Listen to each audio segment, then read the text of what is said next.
Chapter 3 Forms of Superintelligence. So, what exactly do we mean by superintelligence? While we do not wish to get bogged down in terminological swamps, something needs to be said to clarify the conceptual ground. This chapter identifies 3 different forms of superintelligence and argues that they are, in a practically relevant sense, equivalent. We also show that the potential for intelligence in a machine substrate is vastly greater than in a biological substrate. Machines have a number of fundamental advantages which will give them overwhelming superiority. Biological humans, even if enhanced, will be outclassed.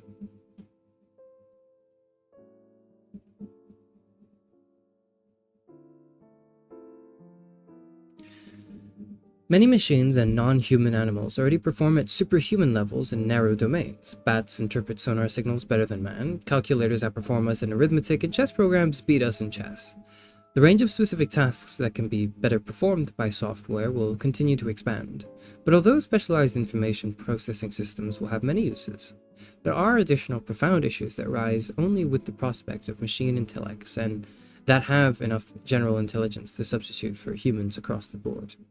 As previously indicated, we use the term superintelligence to refer to intellects that greatly outperform the best current minds across many very general cognitive domains. This is still quite vague. Different kinds of systems with rather disparate performance attributes could qualify as superintelligences under this definition. To advance the analysis, it is helpful to disaggregate this simple notion of superintelligence by distinguishing different bundles of intellectual supercapabilities. There are many ways in which such decomposition could be done. Here we will differentiate between 3 forms: speed superintelligence, collective superintelligence, and quality superintelligence. Speed superintelligence. A speed superintelligence is an intellect that is just like a human mind but faster. This is conceptually the easiest form of superintelligence to analyze. We can define speed superintelligence as follows: a system that can do all that a human intellect can do, but much faster.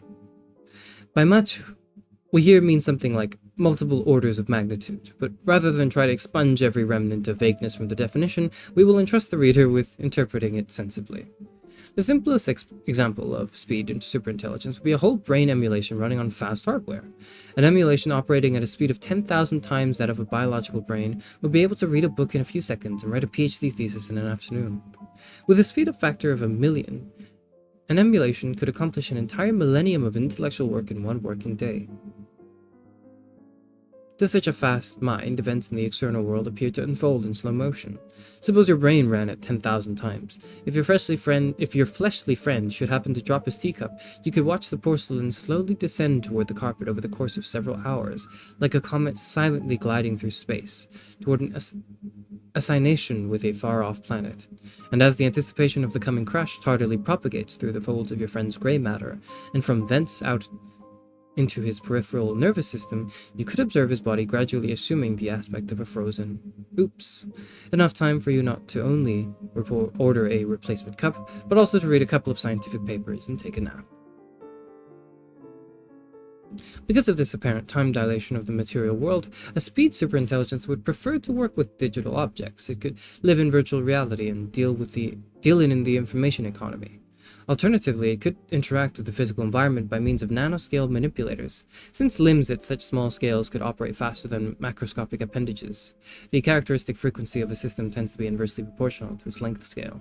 A fast mind might commune mainly with other fast minds rather than with bradytelic molasses-like humans. The speed of light becomes an increasingly important constraint as minds get faster, since faster minds face greater opportunity costs in the use of their time for traveling or communicating over long distances. Light is roughly 1,000,000 times faster than a jet plane, so it would take a digital agent with a mental speed up of 1,000,000 times about the same amount of subjective time to travel across the globe as it does a contemporary human journeyer. Dialing somebody long distance would take as long as getting there in person, though it would be cheaper as a call would require less bandwidth. Agents with large mental speed-ups who want to converse extensively might find it advantageous to move near one another.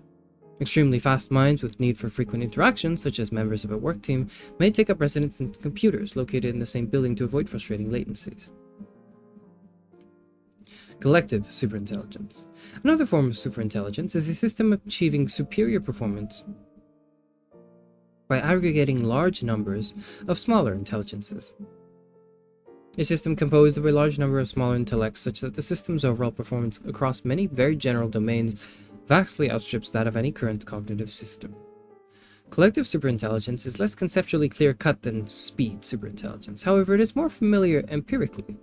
While we have no experience with human-level minds that differ significantly in clock speed, we do have ample experience with collective intelligence, systems composed of various numbers of human-level components working together with various degrees of efficiency. Firms, work teams, gossip networks, advocacy groups, academic communities, countries, even humankind as a whole, can, if we adopt a somewhat abstract perspective, be viewed as loosely defined systems capable of solving classes of intellectual problems. From experience, we have some sense of how easily different tasks succumb to the efforts of organizations of various size and composition. Collective intelligence excels at solving problems that can be readily broken into parts such that solutions to sub-problems can be pursued in parallel and verified independently. Tasks like building a space shuttle or operating a hamburger franchise offer myriad opportunities for division of labor. Different engineers work on different components of the spacecraft, different staffs operate different restaurants. In academia, the rigid division of researchers, students, journals, grants, and prizes into separate, self-contained disciplines, although unconducive to the type of work presented by this book, might, only in a conciliatory and mellow frame of mind, be viewed as a necessary accommodation to the practicalities of allowing large numbers of diversely motivated individuals and teams to contribute to the growth of human knowledge while working relatively independently, each plowing their own furrow.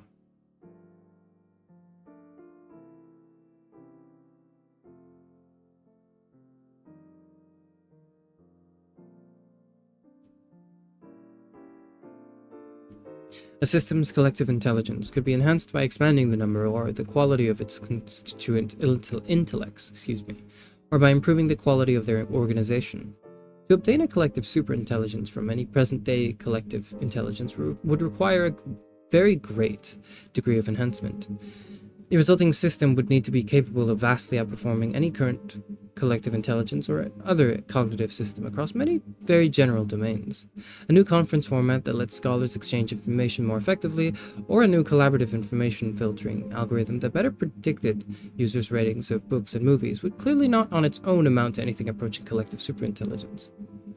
Nor would a 50% increase in the world population or an improvement in pedagogical methods that enabled students to complete a school day in 4 hours instead of 6. Some far more extreme growth of humanity's collective cognitive capacity would be required to meet the criterion of collective superintelligence. Note that the threshold for collective superintelligence is indexed to the performance levels of the present, that is, the early 21st century. Over the course of human prehistory, and again over the course of human history, humanity's collective intelligence has grown by very large factors.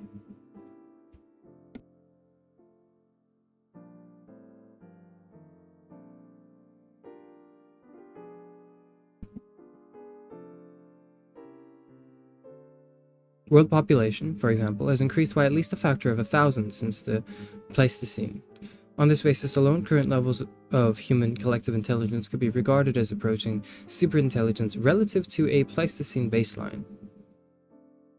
Some improvements in communications technologies, especially spoken language, but perhaps also cities, writing, and printing, could also be argued to have individually or in combination provided supersized boosts, in the sense that if another innovation of comparable impact to our collective intellectual problem-solving capacity were to happen, it would result in collective superintelligence. A certain kind of reader will be tempted at this point to interject that modern society does not seem so particularly intelligent. Perhaps some unwelcome political decision has just been made in the reader's home country, and the apparent unwisdom of that decision now looms large in the reader's mind as evidence of the mental incapacity of the modern era. And is it not the case that contemporary humanity is idolizing material consumption, depleting natural resources, polluting the environment, decimating species diversity, all the while failing to remedy the screaming global injustices and neglecting paramount humanistic or spiritual values?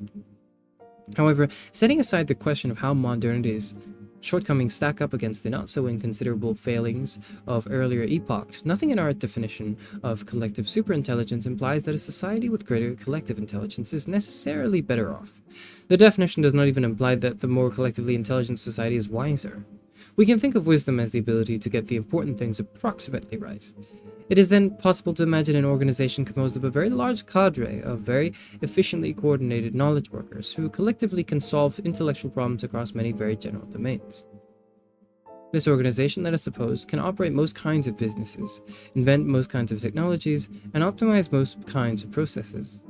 Even so, it might get a few key big-picture issues entirely wrong. For instance, it may fail to take proper precautions against existential risks, and as a result pursue a short, explosive growth spurt that ends ingloriously in total collapse. Such an organization could have a very high degree of collective intelligence. If sufficiently high, the organization is a collective superintelligence. We should resist the temptation to roll every normatively desirable attribute into one giant amorphous concept of mental functioning, as though one could never find one admirable trait without all the others being equally present. Instead, we should recognize that there can exist instrumentally powerful information processing systems, intelligence systems, that are neither inherently good nor reliably wise. But we will revisit this issue in Chapter 7. Collective superintelligence could be either loosely or tightly integrated. To illustrate a case of loosely integrated collective superintelligence, imagine a planet, Mega Earth, which has the same level of communication and coordination technologies that we currently have on the real Earth, but with a population 1,000,000 times as large. With such a huge population, the total intellectual workforce on Mega Earth would be correspondingly larger than our planet. Suppose that a scientific genius of the caliber of a Newton or an Einstein arises at least once every 10 billion people. Then, on Mega-Earth, there would be 700,000 such geniuses living contemporaneously, alongside proportionally vast multitudes of slightly lesser talents. New ideas and technologies would be developed at a furious pace, and global civilization on Mega-Earth would constitute a loosely integrated collective superintelligence. If we gradually increase the level of integration of a collective intelligence, it may eventually become a unified intellect, a single large mind as opposed to a mere assemblage of loosely interacting smaller human minds. The inhabitants of Mega-Earth could take steps in that direction by improving communications and coordination technologies, and by developing better ways for many individuals to work on any hard intellectual problem together. A collective superintelligence could thus, after gaining sufficiently in integration, become a quality superintelligence.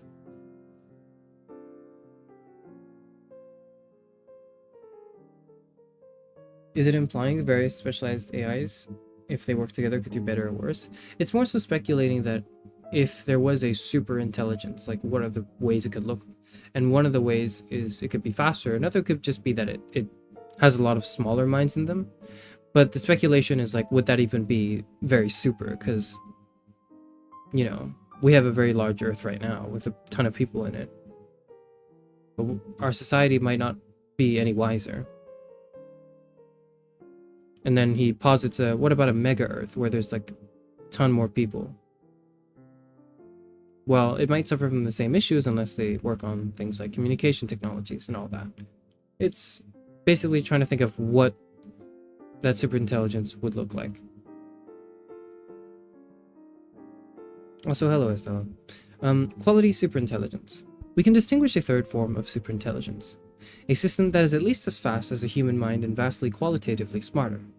As with collective intelligence, intelligence quality is also a somewhat murky concept, and in this case the difficulty is compounded by our lack of experience with any variations in intelligence quality above the upper end of the present human distribution. We can, however, get some grasp of the notion by considering some related cases. First, we can expand the range of our reference points by considering non-human animals, which have intelligence of lower quality. This is not meant as a speciesist remark. A zebrafish has a quality of intelligence that is excellently adapted to its ecological needs, but the relevant perspective here is a more anthropocentric one. Our concern is with performance on humanly relevant complex cognitive tasks. Non-human animals lack complex structured language. They are capable of no or only rudimentary tool use and tool construction. They are severely restricted in their ability to make long-term plans, and they have very limited abstract reasoning ability. Nor are these limitations fully explained by a lack of speed or of collective intelligence among non-human animal minds. In terms of raw computational power, human brains are probably inferior to those of some large animals, including elephants and whales. And although humanity's complex technological civilization would be impossible without our massive advantage in collective intelligence, not all distinctly human cognitive capabilities depend on collective intelligence. Many are highly developed even in small, isolated hunter-gatherer bands, and many are not nearly as highly developed among highly organized non-human animals, such as chimpanzees and dolphins intensely trained by human instructors, or ants living in their own large and well-ordered societies. Evidently, the remarkable intellectual achievements of Homo sapiens are to a significant extent attributable to specific features of our brain architecture, features that depend on a unique genetic endowment not shared by other animals. This observation can help us illustrate the concept of quality superintelligence. It is intelligence of quality at least as superior to that of human intelligence as the quality of human intelligence is superior to that of elephants, dolphins, or chimpanzees. A second way to illustrate the concept of quality superintelligence is by noting the domain-specific cognitive deficits that can afflict human individuals, particularly deficits that are not caused by general dementia or other conditions associated with wholesale destruction of the brain's neurocomputational resources. Consider, for example, individuals with autism spectrum disorders who may have striking deficits in social cognition while functioning well in other cognitive domains, or individuals with congenital amusia who are unable to hum or recognize simple tunes, yet perform normally in most other respects. Many other examples could be adduced from the neuropsychiatric literature, which is replete with case studies of patients suffering narrowly circumscribed deficits caused by genetic abnormalities or brain trauma. Such examples show that normal human adults have a range of remarkable cognitive talents that are not simply a function of possessing a sufficient amount of general neural processing power or even a sufficient amount of general intelligence. Specialized neural circuitry is also needed. The observation suggests the idea of possible but not realized cognitive talents, talents that no actual human possesses. Even though other intelligent systems, ones with no more computing power than the human brain, that did have those talents would gain enormously in their ability to accomplish a wide range of strategically relevant tasks. Accordingly, by considering non-human animals and human individuals with domain-specific cognitive deficits, we can form some notion of different qualities of intelligence and the practical difference they can make. Had Homo sapiens lacked, for instance, the cognitive modules that enable complex linguistic representations, it might have just been another simian species living in harmony with nature. Conversely, were we to gain some new set of modules, giving an advantage comparable to that of being able to form complex linguistic representations, we would become superintelligent. Direct and indirect reach. Superintelligence in any of these forms could over time develop the technology necessary to create any of the others. The indirect reaches of these three forms of superintelligence are therefore equal.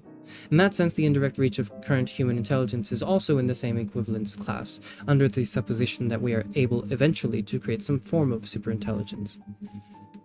Yet there is a sense in which the three forms of superintelligence are much closer to one another. Any of one of them could create other forms of superintelligence more rapidly than we can create any form of superintelligence from our present starting point. The direct reaches of the three forms of superintelligence are harder to compare. There may be no definite ordering.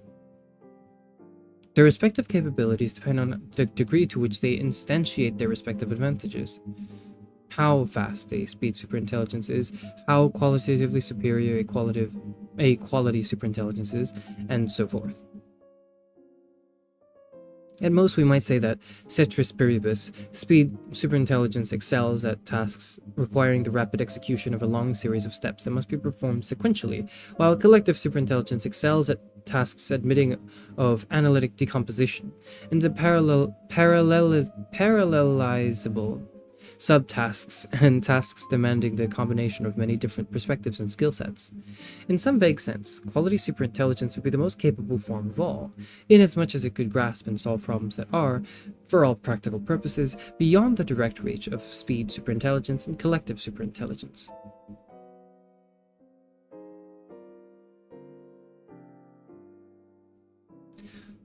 In some domains, quantity is a poor substitute for quality. One solitary genius working out of a cork-lined bedroom can write In Search of a Lost Time. Could an equivalent masterpiece be produced by recruiting an office building full of literary hacks? Even within the range of present human variation, we see that some functions benefit greatly from the labor of one brilliant mastermind, as opposed to the joint efforts of myriad mediocrities. If we widen our purview to include superintelligent minds, we must countenance a likelihood of there being intellectual problems solvable only by superintelligence and intractable to any ever so large collective of non-augmented humans. There might thus be some problems that are solvable by a quality superintelligence, and perhaps by a speed superintelligence, yet which a loosely integrated collective superintelligence cannot solve, other than by first amplifying its own intelligence. We cannot clearly see what all these problems are, but we can characterize them in general terms. They would tend to be problems involving multiple complex interdependencies that do not permit of independently verifiable solution steps. Problems that therefore cannot be solved in a piecemeal fashion, and that might require qualitatively new kinds of understanding or new representational frameworks that are too deep or too complicated for the current edition of mortals to discover or use effectively. Some types of artistic creation and strategic cognition might fall into this category. Some types of scientific breakthrough, perhaps likewise. And one can speculate that the tardiness and wobbliness of humanity's progress on many of the internal problems of philosophy are due to the unsuitability of the human cortex, for philosophical work. On this view, our most celebrated philosophers are like dogs walking on their hind legs, just barely attaining the threshold of level of performance required for engaging in the activity at all.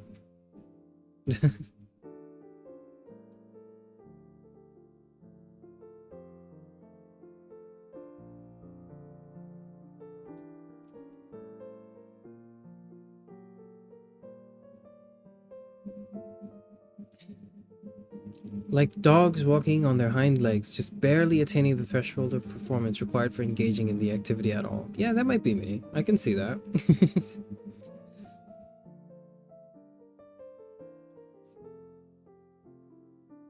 He's saying philosophers are barely capable of doing their job. No. He's saying that, like, humans... He's saying that the human mind, perhaps in this... He's extrapolating and postulating, right? Perhaps the human mind was not made for philosophical questions, and that's why we're so bad at them. Like, that's why it's taking us so long to deal with them, right? Like, that's why we argue about the same problems in philosophy forever. Like, what is the nature of the good, you know? What is beautiful? How should I live my life? What is ethical? Like, because we're taking so long as a collective species to do this, maybe we're just bad at it. Maybe human brains are just not well equipped to deal with philosophical problems. And our most celebrated philosophers are the equivalent of like dogs that are able to stand on their hind legs. Like, they're just barely able to just kind of engage with it. As opposed to everyone else who are just dogs who walk on all four of their legs. I'm okay with being a dog on my hind legs. I'm okay with that. Anyways. Sources of advantage for digital intelligence. Minor changes in brain volume and wiring can have major consequences, as we see when we compare the intellectual and technological achievements of humans with those of other apes. The far greater changes in computing resources and architecture that machine intelligence will enable will probably have consequences that are even more profound.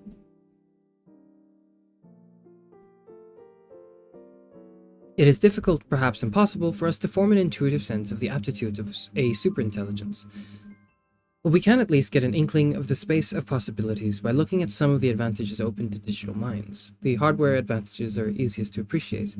Speed of computational elements. Biological neurons operate at a peak speed of about 200 Hz, a full 7 orders of magnitude slower than a modern microprocessor. About 2 GHz. As a consequence, the human brain is forced to rely on massive parallelization and is incapable of rapidly performing any computation that requires a large number of sequential operations. Anything the brain does in under a second cannot use much more than 100 sequential operations, perhaps only a few dozen. Yet many of the most practically important algorithms in programming and computer science are not easily parallelizable.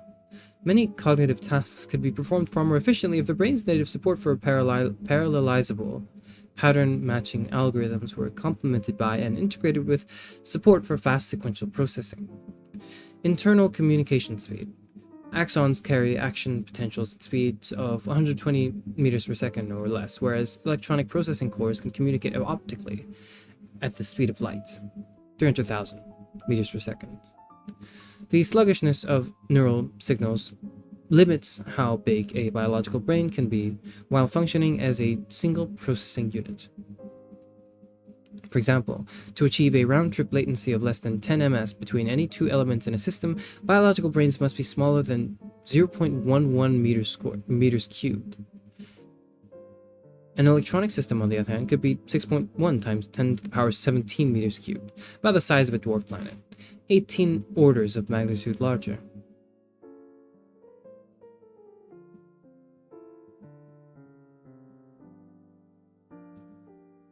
Number of computational elements. The human brain has somewhat fewer than 100 billion neurons. Humans have about 3.5 times the brain size of chimpanzees, though only 1/5 the brain size of sperm whales. The number of neurons in a biological creature is most obviously limited by cranial volume and metabolic constraints, but other factors may also be significant for larger brains, such as cooling, development time, and signal conductance delays. See the previous point. By contrast, computer hardware is indefinitely scalable up to very high physical limits. Supercomputers can be warehouse-sized or larger, with additional remote capacity added via high-speed cables. Storage capacity. Human working memory is able to hold no more than some 4 or 5 chunks of information at any given time. While it would be misleading to compare the size of human working memory directly with the amount of RAM in a digital computer, it is clear that the hardware advantages of digital intelligences will make it possible for them to have larger working memories. Excuse me. This might enable such minds to intuitively grasp complex relationships that humans can only fumblingly handle via plotting calculation. Human long-term memory is also limited, though it is unclear whether we manage to exhaust its storage capacity during the course of an ordinary lifetime. The rate at which we accumulate information is so slow. On one estimate, the adult human brain stores about 1 billion bits, a couple of orders of magnitude less than a low-end smartphone. Both the amount of information stored and the speed with which it can be accessed could thus be vastly greater in a machine brain than in a biological brain. Reliability, lifespan, sensors, etc. Machine intelligences might have various other hardware advantages. For example, biological neurons are less reliable than transistors. Since noisy computing necessitates redundant encoding schemes that use multiple elements to encode a single bit of information, a digital brain might derive some efficiency gains from the use of reliable, high-precision computing elements. Brains become fatigued after a few hours of work and start to permanently decay after a few decades of subjective time. Microprocessors are not subject to these limitations. Data flow into a machine intelligence could be increased by adding millions of sensors. Depending on the technology used, a machine might have reconfigurable hardware that could be optimized for changing task requirements, whereas much of the brain's architecture is fixed from birth or only slowly changeable, though the details of synaptic connectivity can change over shorter timescales like days.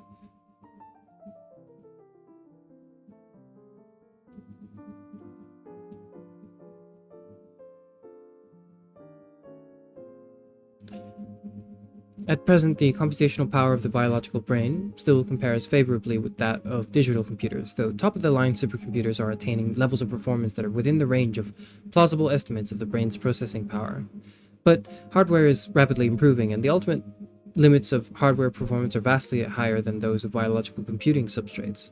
Digital minds will also benefit from major advantages in software. Editability. It is easier to experiment with parameter variations in some software than in neural wetware. For example, with a whole brain emulation, one could easily trial what happens if one adds more neurons in a particular cortical area, or if one increases or decreases their excitability. Running such experiments in living biological brains would be far more difficult. Duplicability. With software, one can quickly make arbitrarily many high-fidelity copies to fill the available hardware base. Biological brains, by contrast, can be reproduced only very slowly, and each new instance starts out in a helpless state, remembering nothing of what its parents learned in their lifetimes. Goal coordination. Human collectives are replete with inefficiencies arising from the fact that it is nearly impossible to achieve complete uniformity of purpose among the members of a large group, at least until it becomes feasible to induce docility on a large scale by means of drugs or genetic selection. A copy clan, a group of identical or almost identical programs sharing a common goal, would avoid such coordination problems. Memory sharing. Biological brains need extended periods of training and mentorship, where digital minds could acquire new memories and skills by swapping data files. A population of 1 billion copies of an AI program could synchronize their databases periodically, so that all the instances of the program know everything that any instance learned during the previous hour. Direct memory transfer requires standardized representational formats. Easy swapping of high-level cognitive content would therefore not be possible between just any pair of machine intelligences. In particular, it would not be possible among first-generation whole-brain emulations. New modules, modalities, and algorithms. Visual perception seems to us easy and effortless, quite unlike solving textbook geometry problems. This despite the fact that it takes a massive amount of computation to reconstruct, from the two-dimensional patterns of stimulation on our retinas, a three-dimensional representation of a world populated with recognizable objects. The reason this seems easy is that we have dedicated low-level neural machinery for processing visual information. This low-level processing occurs unconsciously and automatically, without draining our mental energy or conscious attention.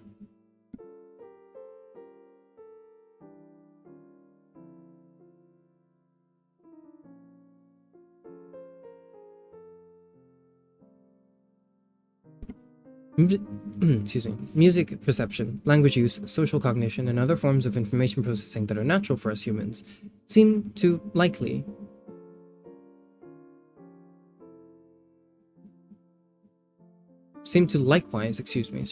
supported by dedicated neurocomputational models. An artificial mind that had such specialized support for other cognitive domains that have been important in the contemporary world, such as engineering, computer programming, and business strategy, would have big advantages over minds like ours that have to rely on clunky general-purpose cognition to think about such things. New algorithms may also be developed to take advantage of the distinct affordances of digital hardware, such as its support for fast serial processing. The ultimately attainable advantages of machine intelligence, hardware, and software combined are enormous. But how rapidly could those potential advantages be realized? That is the question to which we now turn. Well, that was a short chapter. Chapter 4. Chapter 4. The kinetics of an intelligence explosion. Once machines attain some form of human equivalence in general reasoning ability, how long will it then be before they attain radical superintelligence? Will this be a slow, gradual, protracted transition, or will it be sudden, explosive? This chapter analyzes the kinetics of the transition to superintelligence as a function of optimization power and system recalcitrance. We consider what we know or may reasonably surmise about the behavior of these two factors in the neighborhood of human-level general intelligence. Timing and speed of the takeoff. Given that machines will eventually vastly exceed biology and general intelligence, but that machine cognition is currently vastly narrower than human cognition, one is led to wonder how quickly this usurpation will take place. The question we are asking here must be sharply distinguished from the question we considered in Chapter 1 about how far away we currently are from developing a machine with human-level general intelligence. Here the question is, instead, if and when such a machine is developed, how long will it be from then until a machine becomes radically superintelligent? Note that one could think that this will take a long time until machines reach the human baseline, or one might be agnostic about how long it will take, but yet have a strong view that once it happens, the further ascent into strong superintelligence will be very rapid. It can be helpful to think about these matters schematically, even though doing so involves temporarily ignoring some qualifications and complicating details. Consider, then, a diagram that plots the intellectual capability of the most advanced machine intelligence system as a function of time.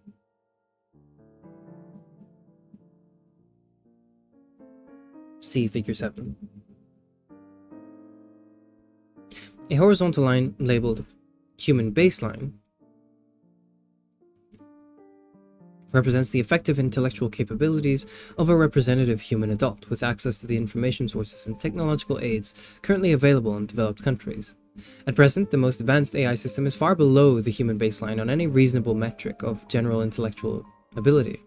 At some point in future, a machine might reach approximate parity with its human baseline, which we take to be fixed, anchored to the year 2014, say, even if the capabilities of human individuals should have increased in the intervening years. This will mark the onset of the takeoff. The capabilities of the system continue to grow, and at some later point the system reaches parity with the combined intellectual capability of all of humanity, again, anchored to the present, what we may call the civilization baseline. Eventually, if the system's abilities continue to grow, it attains strong superintelligence, a level of intelligence vastly greater than contemporary humanity's combined intellectual wherewithal. The attainment of strong superintelligence marks the completion of the takeoff, though the system may continue to gain in capacity thereafter. Sometime during the takeoff phase, the system may pass a landmark, which we can call the crossover, a point beyond which the system's further improvement is mainly driven by the system's own actions, rather than by work performed upon it by others. The possible existence of such a crossover will become important in the subsection on optimization power and explosivity later in the chapter.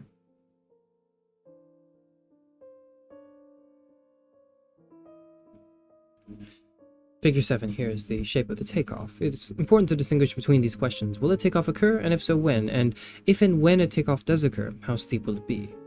One might hold, for example, that it will be a very long time before a takeoff occurs, but that when it does, it will proceed very quickly.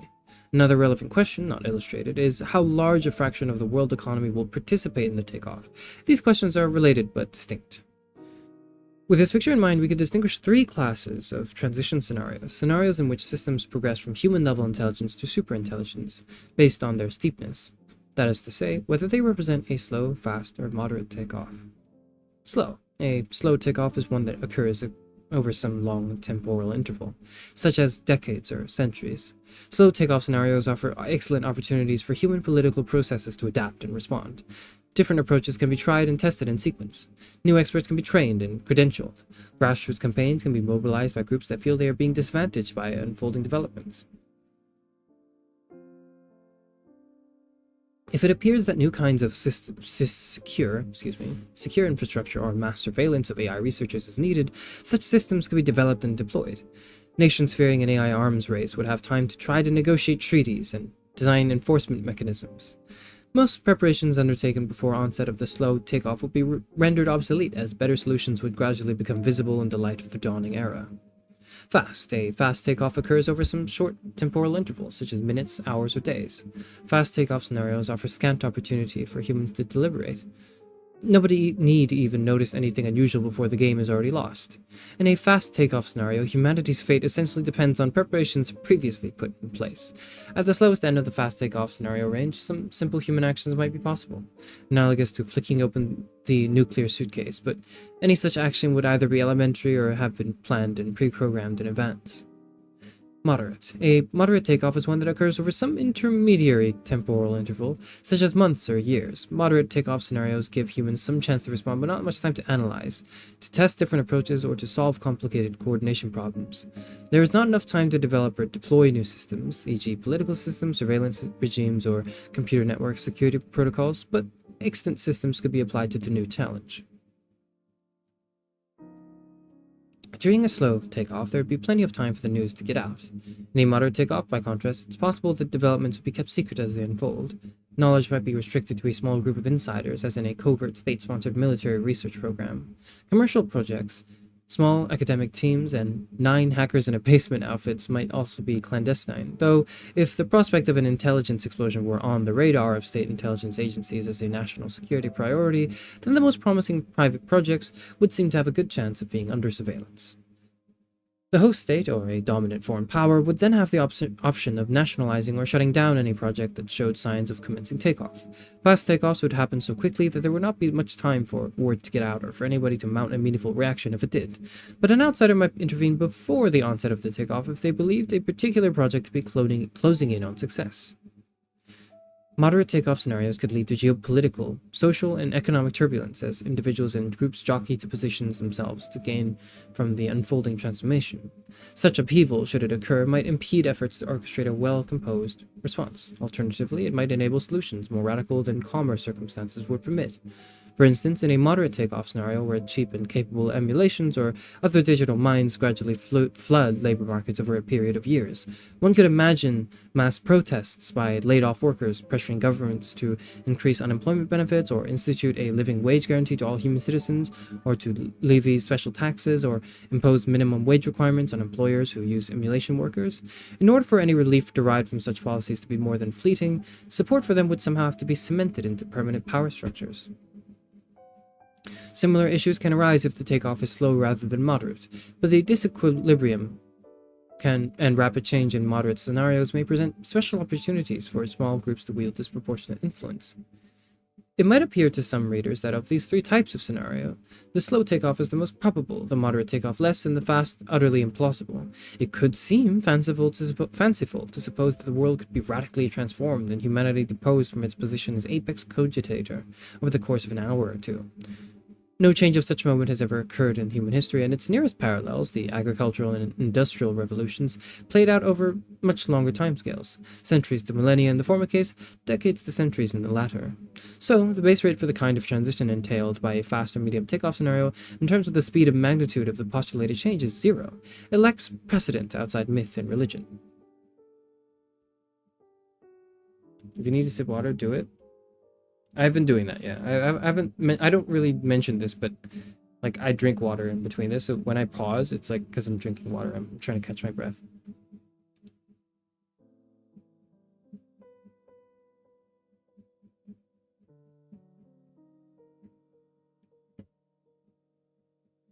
So thank you for the water reminder.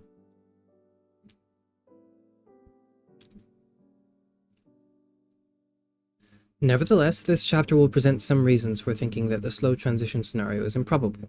If and when a takeoff occurs, it would likely be explosive. To begin to analyze the question of how fast the takeoff will be, we can conceive of the rate of increase in a system's intelligence as a monotonically increasing function of two variables: the amount of optimization power or quality-weighted design effort that is being applied to increase the system's intelligence, and the responsiveness of the system to the application of a given amount of such optimization power.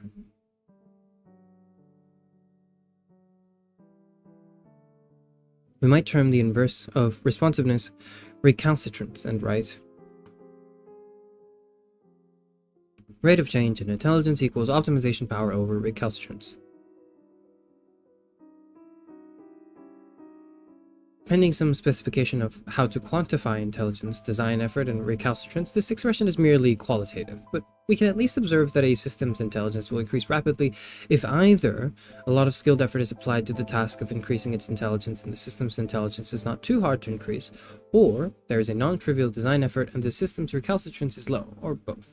If we know how much design effort is going into improving a particular system and the rate of improvement this effort produces, we could calculate the system's recalcitrance. Further, we can observe that the amount of optimization power devoted to improving some systems' performances varies between systems and over time. A system's recalcitrance might also vary depending on how much the system has already been optimized.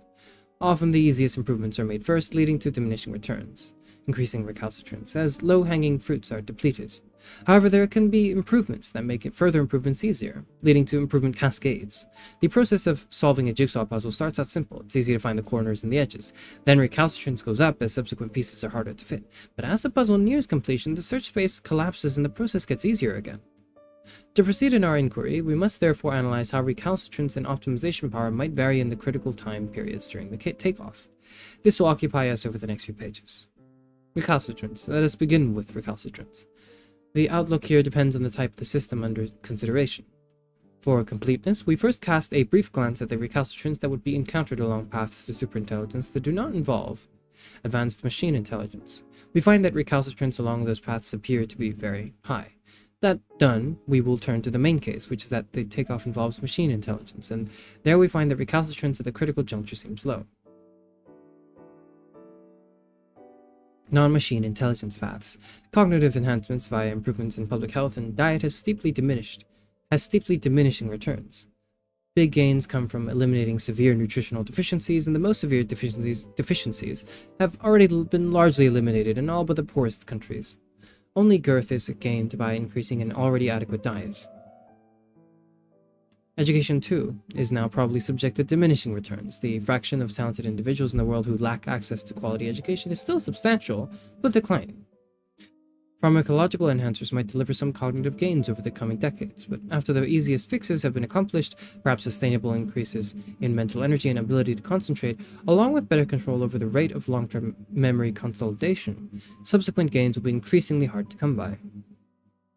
Unlike diet and public health approaches, however, improving cognition through smart drugs might get easier before it gets harder. The field of neuropharmacology still lacks much of the basic knowledge that would be needed to completely intervene in the healthy brain. Neglect of enhancement medicine as a legitimate area of research may be partially to blame. for this current backwardness. If neuroscience and pharmacology continue to progress for a while longer without focusing on cognitive enhancement, then maybe there would be some relatively easy gains to be had when at last the development of non-tropics becomes a serious priority. Genetic cognitive enhancement has a U-shaped recalcitrance profile similar to that of nootropics, but with larger potential gains. Recalcitrance starts out high, while the only available method is selective breeding sustained over many generations, something that is obviously difficult to accomplish on a globally significant scale. Genetic enhancements will get easier as technologies develop for cheap and effective genetic testing and selection, and particularly when iterated embryo selection becomes feasible in humans. These new techniques will make it possible to tap the pool of existing human genetic variation for intelligence-enhancing alleles.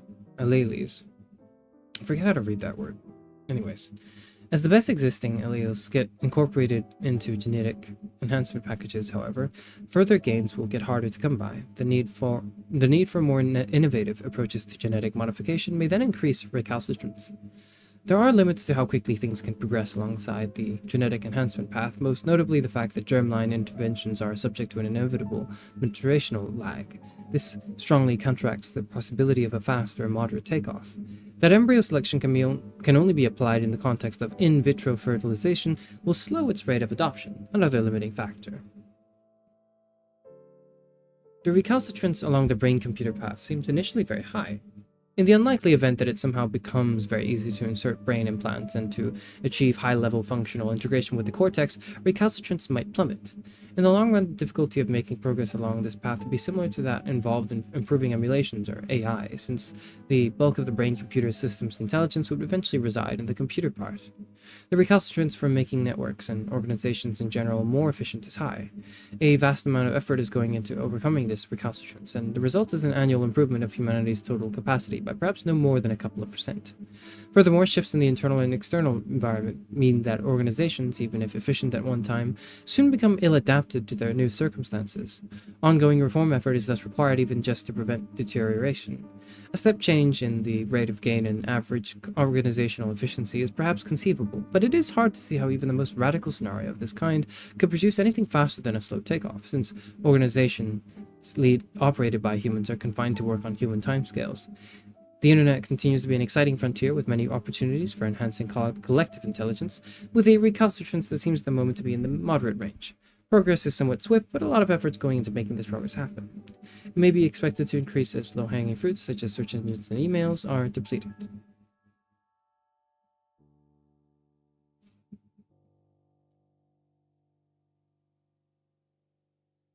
Is this kind of like invasive brain-computer interfaces? Yeah, this is speculating a bit on the brain-computer path, right? So, putting the chip in your brain. Yeah. Emulation and AI paths. The difficulty of advancing toward whole brain emulation is difficult to estimate.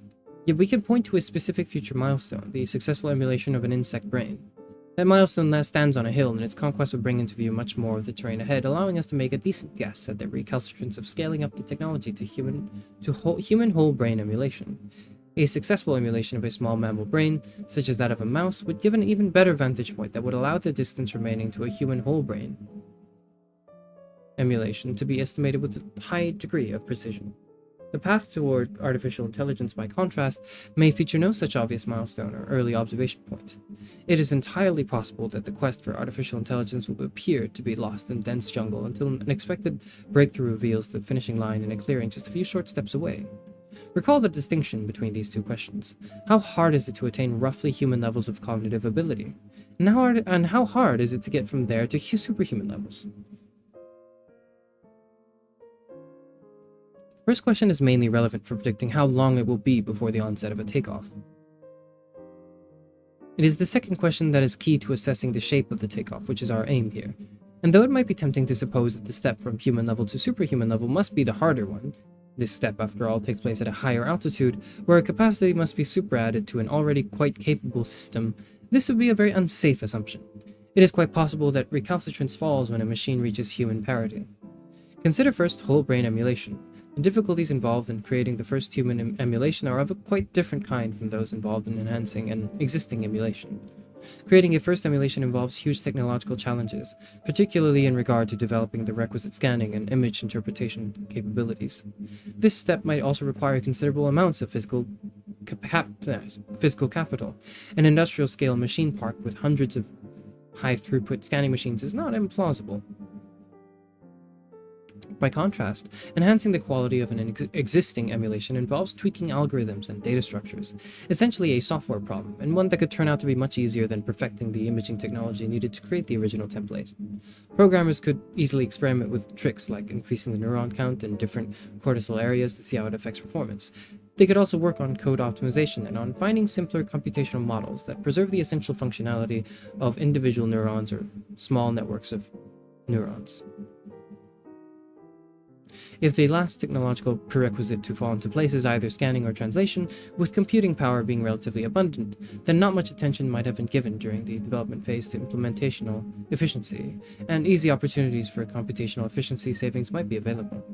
More fundamental architectural reorganization might also be possible, but that takes us off the emulation path and into AI territory.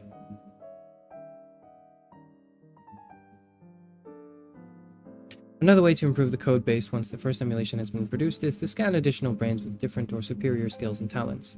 Productivity growth would also occur as a consequence of adapting organizational structures and workflows to the unique attributes of digital minds. Since there is no precedent in the human economy of a worker who can be literally copied, reset, run at different speeds, and so forth, managers of the first emulation cohort would find plenty of room for innovation in managerial practices. After initially plummeting when human whole brain emulation becomes possible, recalcitrance may rise again. Sooner or later, the most glaring implementational inefficiencies will have been optimized away. The most promising algorithmic variations will have been tested, and the easiest opportunities for organizational innovation will have been exploited. The template library will have expanded so that acquiring more brain scans would add little benefit over working with existing templates. Since a template can be multiplied, each copy can be individually trained in a different field, and this can be done at electronic speed. It might be that the number of brains that would need to be scanned in order to capture most of the potential economic gains is small. Possibly a single brain would suffice.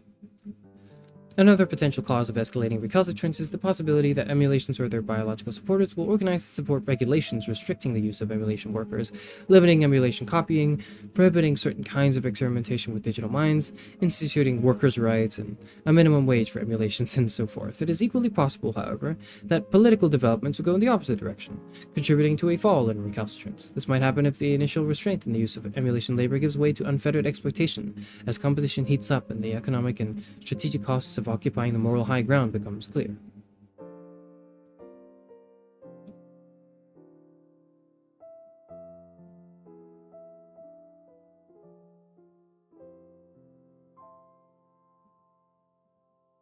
As for artificial intelligence, non-emulation machine intelligence, the difficulty of lifting a system from human level to superhuman intelligence by means of algorithmic improvements depends on the attributes of the particular system.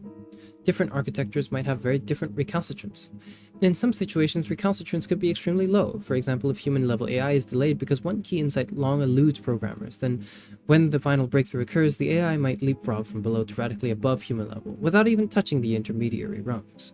Another situation in which recalcitrance could turn out to be extremely low is that of an AI system that can achieve intelligent capability via two different modes of processing. To illustrate this possibility, suppose an AI is composed of two subsystems, one possessing domain-specific problem-solving techniques and the other possessing general-purpose reasoning ability. It could then be the case that while the second subsystem remains below a certain capacity threshold, it contributes nothing to the system's overall performance, because the solutions it generates are always inferior to those generated by the domain-specific subsystem. Suppose now that a small amount of optimization power is applied to the general-purpose subsystem, and that this produces a brisk rise in the capacity of that subsystem. At first, we observe no increase in the overall system's performance, indicating that recalcitrance is high. Then, once the capacity of the general-purpose subsystem crosses the threshold where its solutions start to beat those of the domain-specific subsystem, the overall system's performance suddenly begins to improve at the same brisk pace as the general-purpose subsystem, even as the amount of optimization power applied stays constant. The system's recalcitrance has plummeted. It is also possible that our natural tendency to view intelligence from an anthropocentric perspective will lead us to underestimate improvements in subhuman systems, and thus to overestimate recalcitrance. Eliezer Yudkowsky, an AI theorist who has written extensively on the future of machine intelligence, puts the point as follows. AI might make an apparently sharp jump in intelligence purely as a result of anthropomorphism, the human tendency to think of village idiot and Einstein as the extreme ends of the intelligence scale, instead of nearly indistinguishable points in the scale of minds in general. Everything dumber than a dumb human may appear to us as simply dumb.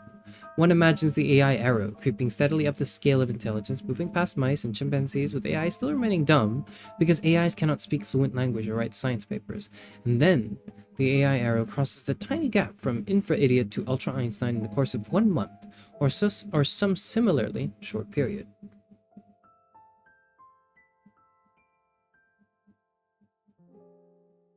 Does this mean it's all a simulation? We're John Wick? No, close. It's not John Wick, it's Terminator. Skynet is real, it's happening, and it's happening real soon, and here are all the ways it's gonna happen. Millennium, if you were wondering. That's what we're reading today. The book today is Superintelligence by Nick Bostrom.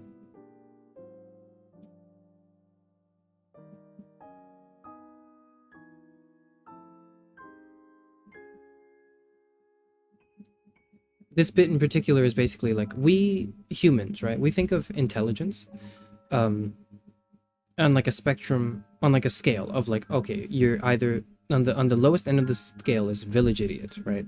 And at the highest level of that scale is like Einstein or maybe Charis Euphranor, right? Like whichever you prefer. And humans, we tend to just think, okay, that's it. Those are the limits, the upper limit and the lower limit of intelligence, right? But that's a flawed, or at least a very anthropocentric perspective, because we just don't really compute it. But you can be dumber than, you know, the average village idiot. Like, you could be dumber than the average. I'm trying not to say like Mr. Beast Club, but like, they're actually quite intelligent. No, you can be dumber. You can be dumber than, you know, insert thing you don't like here. And dumber than that, and dumber than that. Like, it can go further away. Similarly, Einstein is not like the limit of intelligence. It might have been what we foresee maybe as like, oh, like ultra Einstein and that's it, right? Like, there's no more after that. No, like, that could just be, this scale we have from lowest to high could just be a very, very, very small bit in mediocre or even low to like a more or a less anthropomorphic scale of intelligence and what that could mean. And because of that, like, it can go from, oh, it can barely play chess, and now it's inventing self-replicating machines in a matter of a few months. That's basically the quote.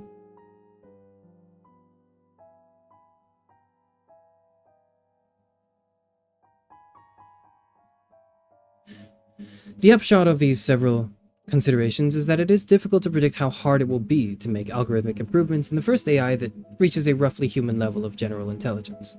There are at least some possible circumstances in which algorithm recalcitrance is low. But even if algorithm recalcitrance is very high, this would not preclude the overall recalcitrance of the AI in question from being low, for it might be easy to increase the intelligence of the systems in other ways than by improving its algorithms.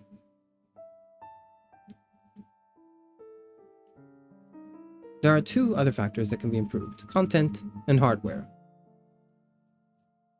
3 plus 4 maybe think this was a Delta stream. We'll do that later. Not like later, but we'll do that maybe next month. I don't know. Anyways, first, consider content improvements. By content here, we mean those parts of a system's software assets that do not make up its core algorithmic architecture. Content may include, for example, databases of stored precepts, specialized skills libraries, and inventories of declarative knowledge. For many kinds of systems, the distinction between algorithmic architecture and content is very unsharp. Nevertheless, it will serve as a rough and ready way of pointing to one potentially important source of capability gains in a machine intelligence. An alternative way of expressing much of the same ideas by saying that a system's intellectual problem-solving capacity can be enhanced not only by making the system cleverer, but also by expanding what the system knows. Figure 8. A less anthropomorphic scale?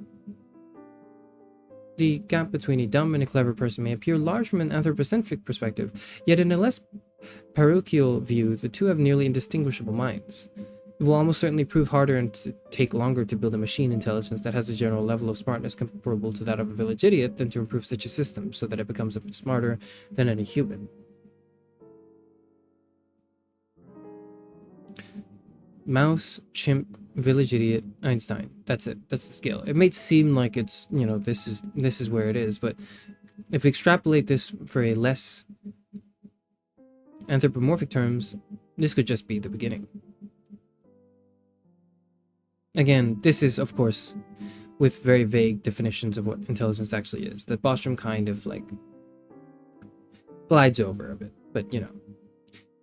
Consider a contemporary AI system such as TextRunner, a research project at the University of Washington, or IBM's Watson, the system that won the Jeopardy quiz show. These systems can extract certain pieces of semantic information by analyzing text. Although these systems do not understand what they read in the same sense or to the same extent as a human does, they can nevertheless extract significant amounts of information from natural language and use that information to make simple inferences and answer questions. They can also learn from experience, building up more extensive representations of a concept as they encounter additional instances of its use. They are designed to operate for much of the time in unsupervised mode, i.e. to learn hidden structure and unlabeled data in the absence of error or reward signal without human guidance, and to be fast and scalable. TextRunner, for instance, works with a corpus of 500 million web pages.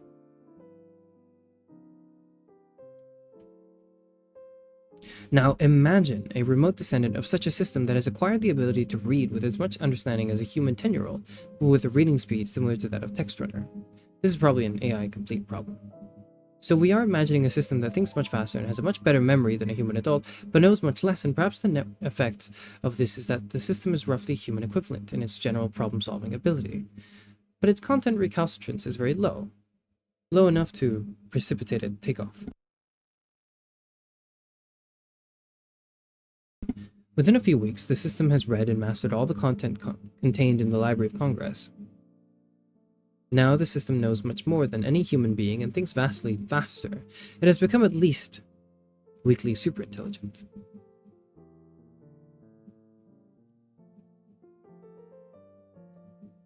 A system might thus greatly boost its effective intellectual capability by absorbing pre-produced content accumulated through centuries of human science and civilization. For instance, by reading through the internet.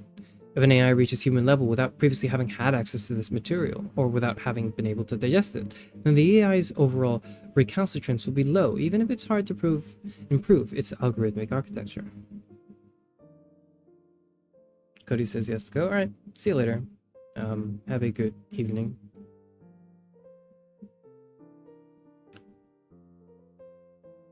Content recalcitrance is a relevant concept for emulations too. A high-speed emulation has an advantage not only because it can complete the same tasks as biological humans more quickly, but also because it can accumulate more timely content, such as task-relevant skills and expertise. In order to tap the full potential of fast content accumulation, however, a system needs to have a correspondingly large memory capacity. There's little point in reading an entire library if you have forgotten all about the aardvark by the time you get to the Abalone. While an AI system is likely to have adequate memory capacity,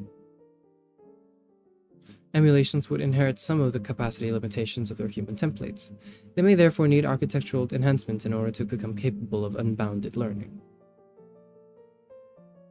So far, we have considered the recalcitrance of architecture and of content. That is, how difficult it would be to improve the software of a machine intelligence that has reached human parity.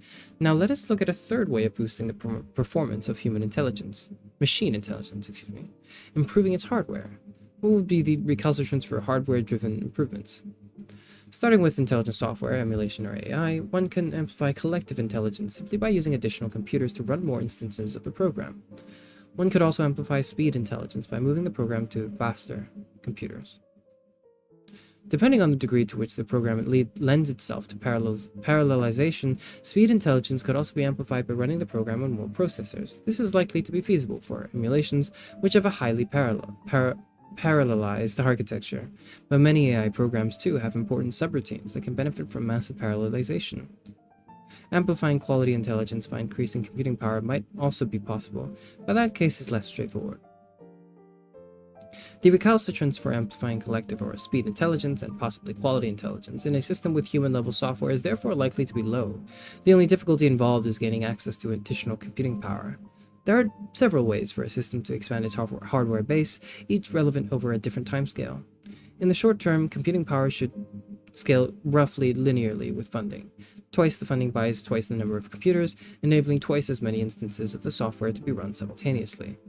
The emergence of cloud computing services gives a project the option to scale up its computational resources without even having to wait for new computers to be delivered and installed, though concerns over secrecy might favor the use of in-house computers. In certain scenarios, computing power could also be obtained by other means, such as by commandeering botnets. Just how easy would it be to scale the system by a given factor depends on how much computing power the initial system uses. A system that initially runs on a PC could be scaled by a factor of thousands for a mere $1 million. A program that runs on a supercomputer would be far more expensive to scale.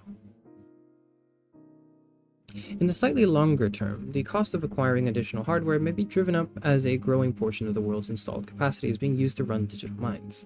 For instance, in a competitive market-based emulation scenario, the cost of running one additional copy of an emulation should rise to be roughly equal to the income generated by the marginal copy, as investors bid up the price for existing computing infrastructure to match the return they expect from their investment. Though, if only one project has mastered the technology, it might gain a degree of monopsony power in the computing power market and therefore pay a lower price. Over a somewhat longer timescale, the supply of computing power will grow as new capacity is installed. A demand spike would spur production in existing semiconductor foundries and stimulate the construction of new plants. A one-off performance boost, perhaps amounting to 1 or 2 orders of magnitude, might also be obtainable by using customized microprocessors.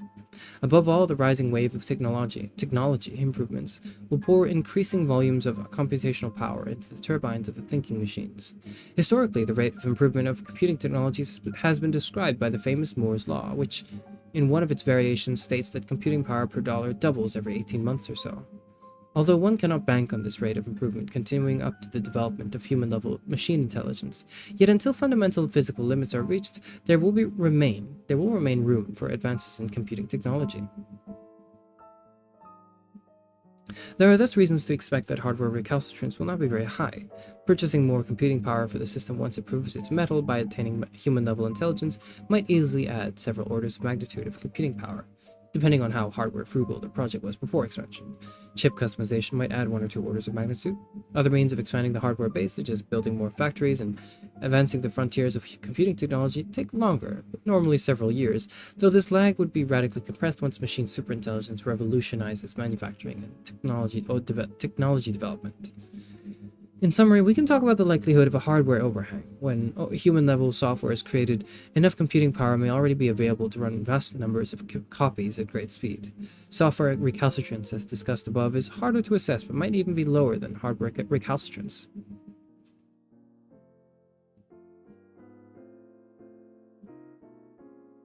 In particular, there may be content overhang in the form of pre-made content, e.g. the internet, that becomes available to a system once it reaches human parity.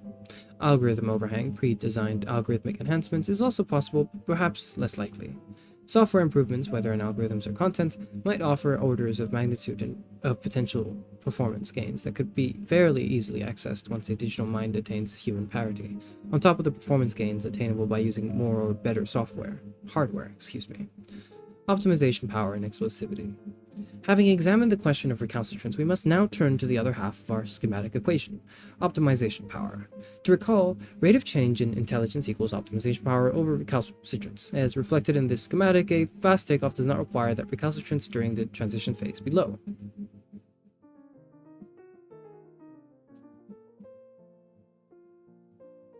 A fast takeoff could also result if recalcitrance is constant or even moderately increasing, provided the optimization power being applied to improving the system's performance grows sufficiently rapidly. As we shall now see, there are good grounds for thinking that the applied optimization power will increase during the transition, at least in the absence of deliberate measures to prevent this from happening. We can distinguish 2 phases, the first being the onset of the takeoff, where the system reaches the human baseline for individual intelligence. As the system's capability continues to increase, it might use some or all of that capability to improve itself, or to design a successor system, which for present purposes comes to the same thing. However, most of the optimization power applied to the systems still comes from the outside system, either from work of programmers and engineers employed within the project or from such work done by the rest of the world as can be appropriated and used by the project. If this phase drags out for any significant period of time, we can expect the amount of optimization power applied to the system to grow. Inputs both from inside the project and from the outside world are likely to increase as the promise of the chosen approach becomes manifest. Researchers may work harder, more researchers may be recruited, and more computing power may be purchased to expedite progress. The increase could be especially dramatic if the development of human-level machine intelligence takes the world by surprise, in which case, what was previously a small research project might suddenly become the focus of intense research and development efforts around the world, though some of those efforts might be channeled into competing projects. A second growth phase will begin if at some point the system has acquired so much capability that most of the optimization power exerted on it comes from the system itself, marked by the variable level labeled crossover. This fundamentally changes the dynamic because any increase in the system's capability now translates into a proportional increase in the amount of optimization power being applied to its further improvement. If recalcitrance remains constant, this feedback dynamic produces exponential growth. The doubling constant depends on the scenario, but might be extremely short, mere seconds in some scenarios, if growth is occurring at electronic speeds, which might happen as a result of algorithmic improvements or the exploitation of an overhang of content or hardware. Growth that is driven by physical construction, such as the production of new computers or manufacturing equipment, would require a somewhat longer timescale, but still one that might be very short compared with the current growth rate of the world economy. It is thus likely that the applied optimization power will increase during the transition, initially because humans try harder to improve a machine intelligence that is showing spectacular promise, later because the machine intelligence itself becomes capable of driving further progress at digital speeds. This would create a real possibility of a fast or medium takeoff, even if recalcitrance were constant or slightly increasing around the human baseline. Yet we saw in the previous subsection that there are factors that could lead to a big drop in recalcitrance around the human baseline level of capability. These factors include, for example, the possibility of rapid hardware expansion once a working software mind has been attained, the possibility of algorithmic improvements, the possibility of scanning additional brains, as in the case of whole brain emulation, and the possibility of rapidly incorporating vast amounts of content by digesting the internet, in the case of artificial intelligence. Box 4, on the kinetics of an intelligence explosion. We can write the rate of change in intelligence as the ratio between the optimization power applied to the system and the system's recalcitrance. There it is. The amount of optimization power acting on a system is the sum of whatever optimization power the system itself contributes and the optimization power exerted from without. For example, a seed AI might be improved through a combination of its own efforts and the efforts of a human programming team, and perhaps also the efforts of the wider global community of researchers making continuous advances in the semiconductor industry, computer science, and related fields. A seed AI starts out with very limited cognitive capacities. At the outset, therefore, the system is small. What about project and world? There are cases in which a single project has more relevant capability than the rest of the world combined. The Manhattan Project, for instance, brought a very large fraction of the world's best physicists to Los Alamos to work on the atomic bomb. More commonly, any one project contains only a small fraction of the world's total relevant research capability. But even when the outside world has a greater total amount of relevant research capability than any one project, the AI project may nevertheless exceed the world, since much of the outside world's capability is not focused on the particular system in question. If a project begins to look promising, which will happen when a system passes the human baseline, if not before, it might attract additional investment, increasing the project funding. If the project's accomplishments are public, the world might also rise as the progress inspires greater interest in machine intelligence generally and as various powers scramble to get in on the game. During the transition phase, therefore, total optimization power applied to improving a cognitive system is likely to increase as the capability of the system increases. As the system's capabilities grow, there may come a point at which the optimization power generated by the system itself starts to dominate the optimization power applied to it from the outside, across all significant dimensions of improvement. This crossover is significant because beyond this point, further improvement to the system's capabilities contributes strongly to increasing the total optimization power applied to improving the system. We thereby enter a regime of strong recursive self-improvement. This leads to explosive growth of the system's capability under a fairly wide range of different shapes of the recalcitrance curve. To illustrate, consider first a scenario in which recalcitrance is constant, so that the rate of increase in an AI's intelligence is equal to the optimization power being applied. Assume that all the optimization power that is applied comes from the AI itself, and that the AI applies all its intelligence to the task of amplifying its own intelligence. We then have this equation. Solving this simple differential equation yields the exponential function here. But recalcitrance being constant is a rather special case. Recalcitrance might well decline around the human baseline due to one or more of the factors mentioned in the previous subsection, and then remain low around the crossover at some distance beyond, perhaps until the system eventually approaches fundamental physical limits. For example, suppose that the optimization power applied to the system is roughly constant, prior to the system becoming capable of contributing substantially to its own design, and that this leads to the system doubling in capacity every 18 months, roughly in line with historical improvement rates from Moore's law combined with software advances. This rate of improvement, if achieved by means of roughly constant optimization power, entails recalcitrance declining as the inverse of the system power, here. If recalcitrance continues to fall along this hyperbolic pattern, then when the AI reaches the crossover point, the total amount of optimization power applied to improving the AI has doubled. We then have this equation. The next doubling occurs 7.5 months later. Within 17.9 months, system's capacities grow to 1,000-fold, thus obtaining speed superintelligence. This particular growth trajectory has a positive singularity at t equals 18 months. In reality, the assumption that recalcitrance is constant would cease to hold as the system began to approach the physical limits to information processing, if not sooner. These two scenarios are intended for illustration only. Many other trajectories are possible, depending on the shape of the recalcitrance curve. They claim simply that the strong feedback loop that sets in around the crossover point tends strongly to make the takeoff faster than it would otherwise happen. These observations notwithstanding, the shape of the recalcitrance curve in the relevant region is not yet well characterized. In particular, it is unclear how difficult it would be to improve the software quality of a human-level emulation, or AI. The difficulty of expanding the hardware power available to a system is also not clear. Whereas today it would be relatively easy to increase the computing power available to a small project by spending 8,000 times more on computing power, or by waiting a few years for the price of computers to fall. It is possible that the first machine intelligence to reach this human baseline will result from a large project involving pricey supercomputers, which cannot be cheaply scaled, and that Moore's law will by then have expired. For these reasons, although a fast or medium takeoff looks more likely, the possibility of a slow takeoff cannot be excluded.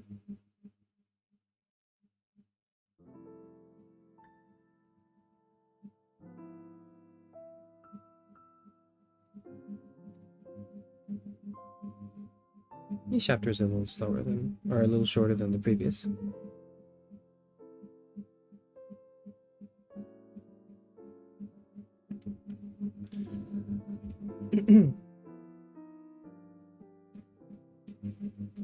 I think I'll read chapter 5 as well then. Might as well.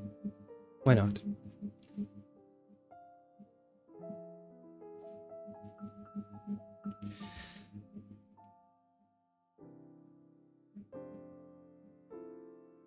Chapter 5. Decisive Strategic Advantage. A question distinct from but related to the question of kinetics is whether there will be one superintelligent power or many. Might an intelligence explosion propel one project so far ahead of all others as to make it able to dictate the future? Or will progress be more uniform, unfurling across a wide front, with many projects participating, but none securing an overwhelming and permanent lead? The preceding chapter analyzed one key parameter in determining the size of the gap that might plausibly open up between a leading power and its nearest competitors, namely the speed of the transition from human to strongly superhuman intelligence. This suggests a first-cut analysis. If the takeoff is fast, then it is unlikely that two independent projects would be taking off concurrently. Almost certainly, the first project would have completed its takeoff before any other project would have started its own. If the takeoff is slow, then there could plausibly be multiple projects undergoing takeoffs concurrently, so that although the projects would, by the end of the transition, have gained enormously in capability, there would be no time at which any project was far along enough ahead of the others to give it an overwhelming lead. A takeoff of moderate speed is poised in between, with either condition a possibility. There might or might not be more than one project undergoing the takeoff at the same time. Will one machine intelligence project get so far ahead of the competition that it gets a decisive strategic advantage, that is, a level of technological and other advantages sufficient to enable it to achieve complete world domination? If a project did obtain a decisive strategic advantage, would it use it to suppress competitors and form a singleton?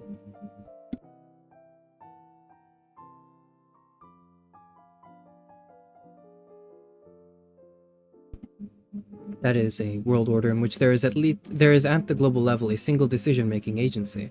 And if there is a winning project, how large would it be? Not in terms of physical size or budget, but in terms of how many people's desires would be controlling its design. We will consider these questions in turn. Will the frontrunner get a decisive strategic advantage? One factor influencing the width of the gap between frontrunner and followers is the rate of diffusion of whatever it is that gives the leader a competitive advantage. A frontrunner might find it difficult to gain and maintain a large lead if followers can easily copy the frontrunner's ideas and innovations. Imitation creates a headwind that disadvantages the leader and benefits laggards, especially if intellectual property is weakly protected. A frontrunner might also be especially vulnerable to expropriation, taxation, or being broken up under anti-monopoly regulation. It would be a mistake, however, to assume that this headwind must increase monotonically with the gap between frontrunner and followers. Just as a racing cyclist who falls too far behind the competition is no longer shielded from the wind by the cyclist's head, so a technology follower who lags sufficiently behind the cutting edge might find it hard to assimilate the advances being made at the frontier. The gap in understanding and capability might have grown too large. The leader might have migrated to a more advanced technology platform, making subsequent innovations untransferable to the primitive platforms used by the laggards. A sufficiently preeminent leader might have the ability to stem information leakage from its research programs and its sensitive installations, or to sabotage its competitors' efforts to develop their own advanced capabilities. If the frontrunner is an AI system, it could have attributes that make it easier for it to expand its capabilities while reducing the rate of diffusion. In human-run organizations, economies of scale are counteracted by bureaucratic inefficiencies and agency problems, including difficulties in keeping trade secrets. These problems would presumably limit the growth of a machine intelligence project so long as it is operated by humans. An AI system, however, might avoid some of these scale diseconomies, since the AI's modules, in contrast to human workers, need not have individual preferences that diverge from those of the system as a whole. Thus, the AI system could avoid a sizable chunk of the inefficiencies arising from agency problems in human enterprises.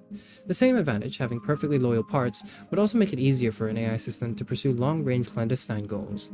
An AI would have no disgruntled employees ready to be poached by competitors or bribed into becoming informants. We can get a sense of the distribution of plausible gaps in development times by looking at some historical examples. See Box 5. It appears that lags in the range of a few months to a few years are typical of strategically significant technology projects. Box 5. Technology races. Some historical examples. Over long historical timescales, there has been an increase in the rate at which technology and knowledge diffuse around the globe. As a result, the temporal gaps between technology leaders and nearest followers have narrowed. China managed to maintain a monopoly on silk production for over 2,000 years. Archaeological findings suggest that production might have begun around 3000 BC or even earlier. Silviculture was a closely held secret. Revealing the techniques was punishable by death, as was exporting silkworms or their eggs outside China. The Romans, despite the high price commanded by imported silk cloth in their empire, never learnt the art of silk manufacture. Not until around AD 300 did a Japanese expedition manage to capture some silkworm eggs along with 4 young Chinese girls who were forced to divulge the art to their abductors. Byzantium joined the club of producers in AD 522. The story of porcelain making also features long lags. The craft was practiced in China during the Tang Dynasty around AD 600 and might have been in use as early as AD 200, but was mastered by Europeans only in the 18th century. Wheeled vehicles appeared in several sites across Europe and Mesopotamia around 3500 BC, but reached the Americas only in post-Columbian times. On a grander scale, the human species took tens of thousands of years to spread across most of the globe. The agricultural revolution, thousands of years. The industrial revolution, only hundreds of years. And an information revolution could be said to have spread globally over the course of decades, though of course, these transitions are not necessarily of equal profundity. The Dance Dance Dance Revolution video game spread from Japan to Europe and North America in just 1 year.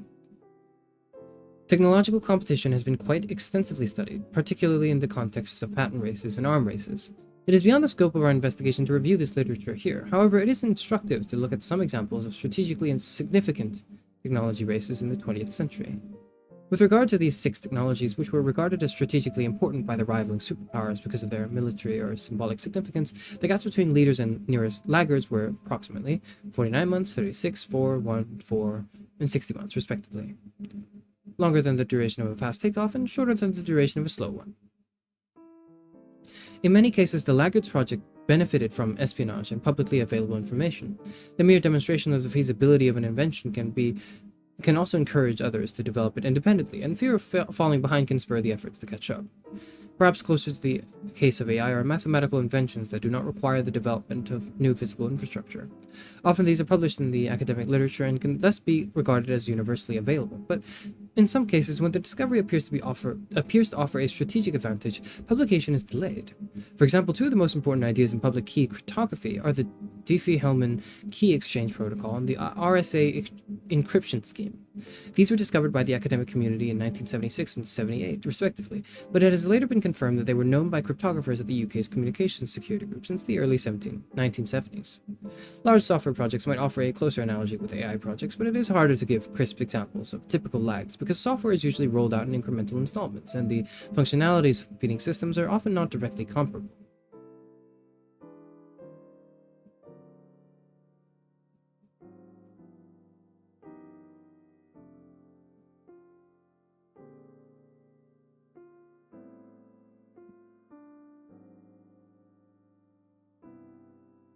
It is possible that globalization and increased surveillance will reduce typical lags between competing technology projects, yet there is likely to be a lower bound on how short the average lag could become in the absence of deliberate coordination. Even absent dynamics that lead to snowball effects, some projects will happen to end up with better research staff, leadership, and infrastructure, or will just stumble upon better ideas. If two projects pursue alternative approaches, one of which turns out to work better, it may take the rival project many months to switch to the superior approach, even if it is able to closely monitor what the forerunner is doing.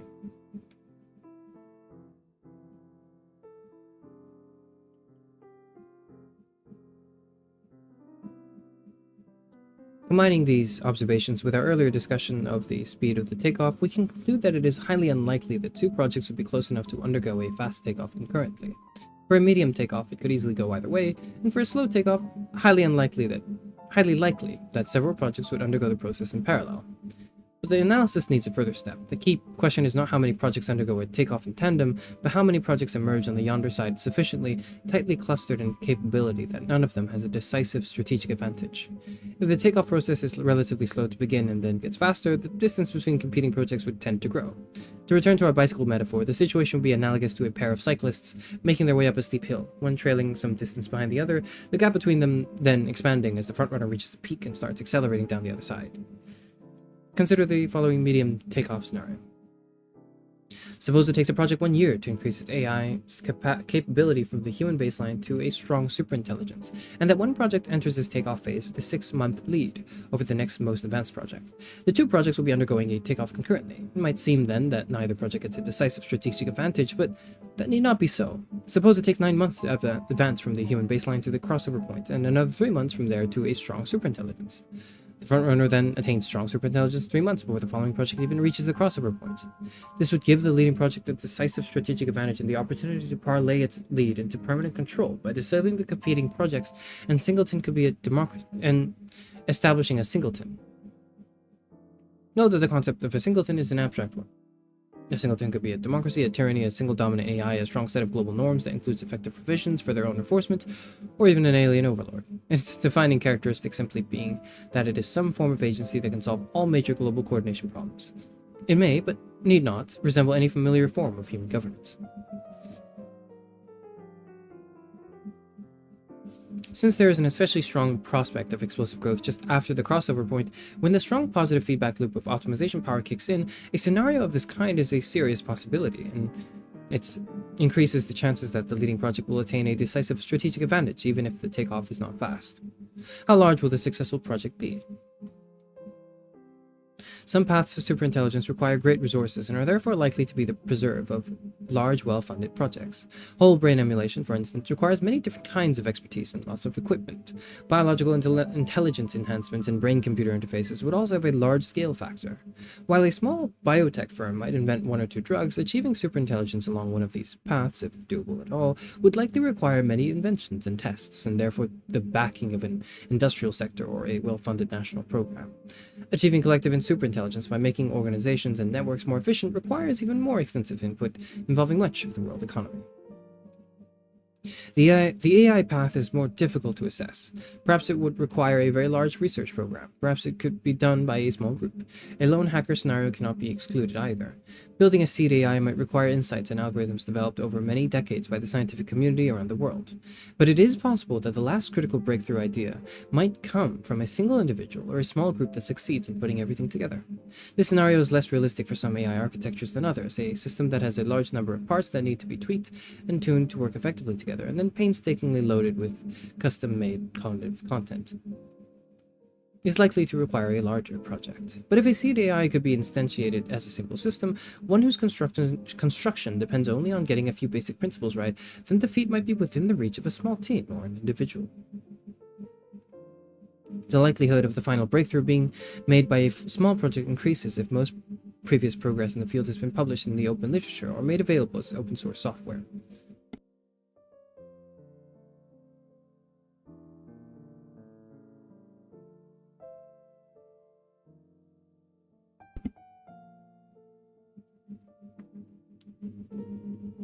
We must distinguish the question of how big will be the project that directly engineers the system from the question of how big the group will be that controls whether, how, and when the system is created.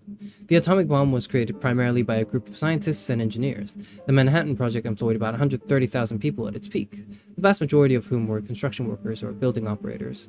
These technical experts, however, were controlled by the US military, which was directed by the US government, which was ultimately accountable to the American electorate, which at the time constituted about 1/10 of the adult world population.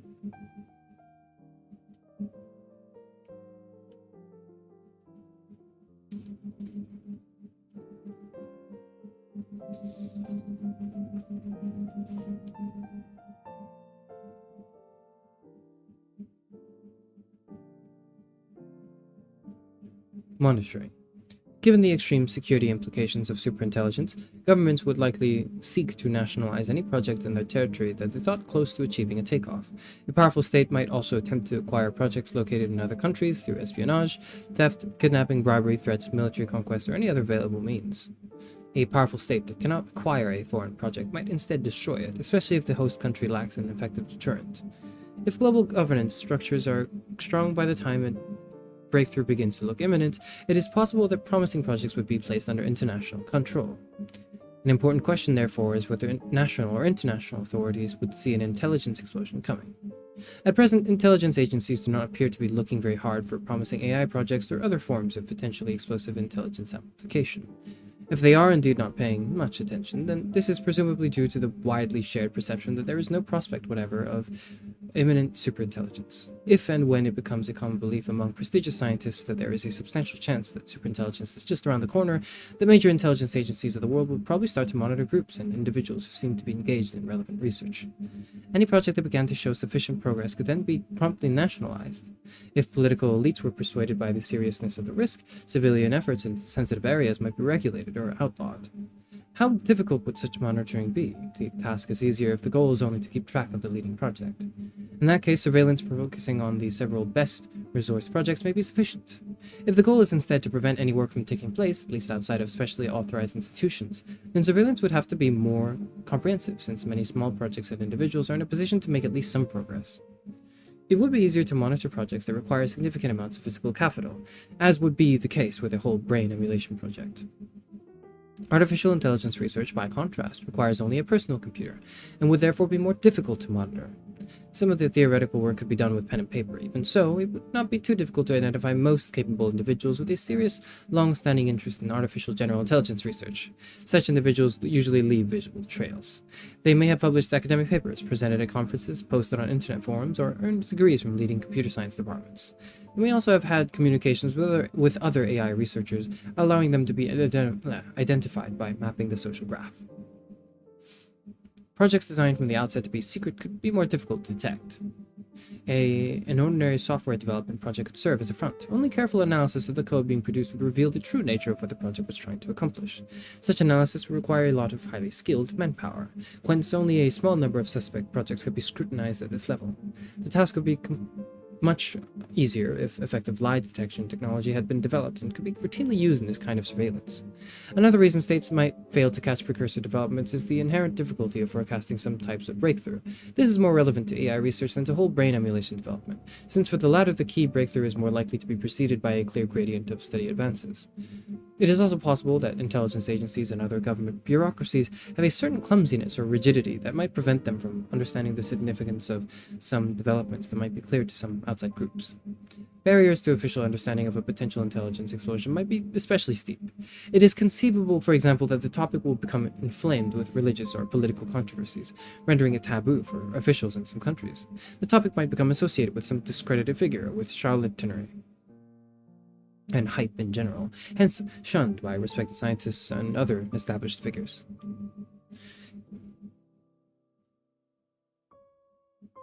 Industry groups might lobby to prevent aspersions being cast on profitable business areas. Academic communities might close ranks to marginalize those who voice concerns about long-term consequences of the science that is being done. Consequently, a total intelligence failure cannot be ruled out. Such a failure is especially likely if breakthroughs should occur in the near future, before the issue has risen to public prominence. And even if intelligence agencies get it right, political leaders might not listen or act on the advice. Getting the Manhattan Project started took an extraordinary effort by several visionary physicists, including especially Mark Oliphant and Leo Szilard. The latter persuaded Eugene Wigner to persuade Albert Einstein to put his name on a letter to persuade President Franklin D. Roosevelt to look into the matter. Even after the project reached its full scale, Roosevelt remained skeptical of its workability and significance, as did his successor Harry Truman. For better or worse, it would probably be harder for a small group of activists to affect the outcome of an intelligence explosion if big players, such as states, are taking active part. Opportunities for private individuals to reduce the overall amount of existential risk from a potential intelligence explosion are therefore greatest in scenarios in which big players remain relatively oblivious to the issue, or in which the early efforts of activists make a major difference as to whether, when, which, or with what attitude big players into the game. Activists seeking maximum expected impact may therefore wish to focus most of their planning on such high leverage scenarios, even if they believe that scenarios in which big players end up calling all the shots are more probable. International coordination is more likely if global governance structures generally get stronger. Coordination might also be more likely if the significance of an intelligence explosion is widely appreciated ahead of time and if effective monitoring of all serious projects is feasible. Even if monitoring is infeasible, however, international cooperation would still be possible. Many countries could band together to support a joint project. If such a joint project were sufficiently well-resourced, could have a good chance of being the first one to reach the goal, especially if any rival project had to be smaller and secretive to elude detection. There are precedents of large-scale successful multinational scientific collaborations, such as the International Space Station, the Human Genome Project, and the Large Hadron Collider.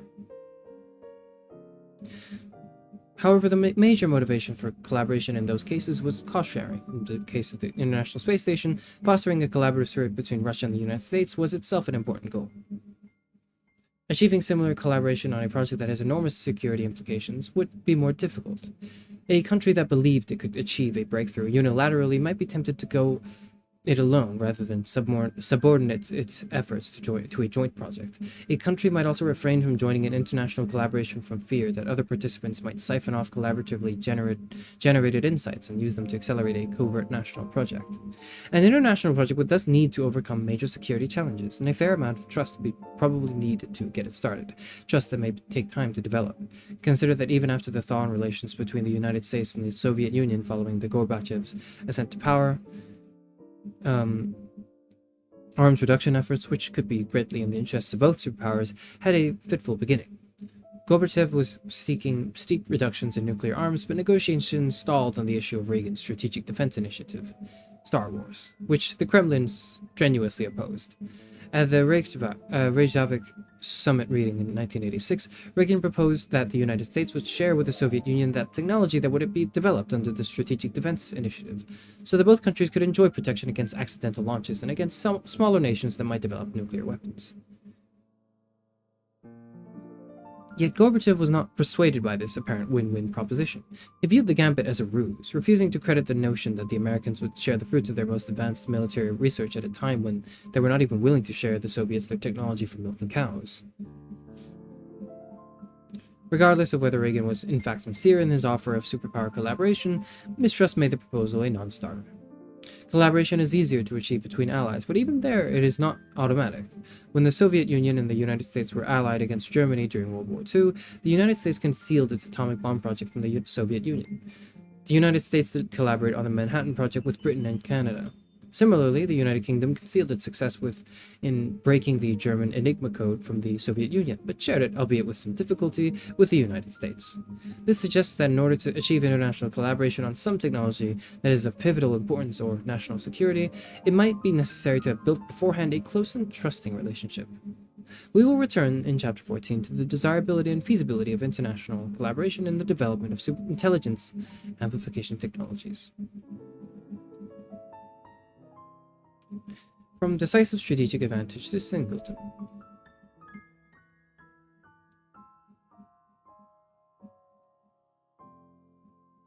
Would a project that obtained a decisive strategic advantage choose to use it to form a singleton? Consider a vaguely analogous historical situation. The United States developed nuclear weapons in 1945. It was the sole nuclear power until the Soviet Union developed the atomic bomb in 1949. During this interval, and for some time thereafter, the United States may have had or been in a position to achieve a decisive military advantage. The United States could then, theoretically, have used its nuclear monopoly to create a singleton.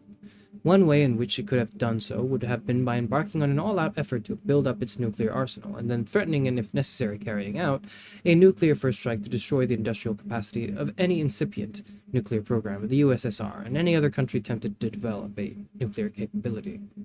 A more benign course of action, which might also have had a chance of working, would have been to use its nuclear arsenal as a bargaining chip to negotiate a strong international government, a veto-less United Nations with a nuclear monopoly and a mandate to take all necessary actions to prevent any country from developing its own nuclear weapons.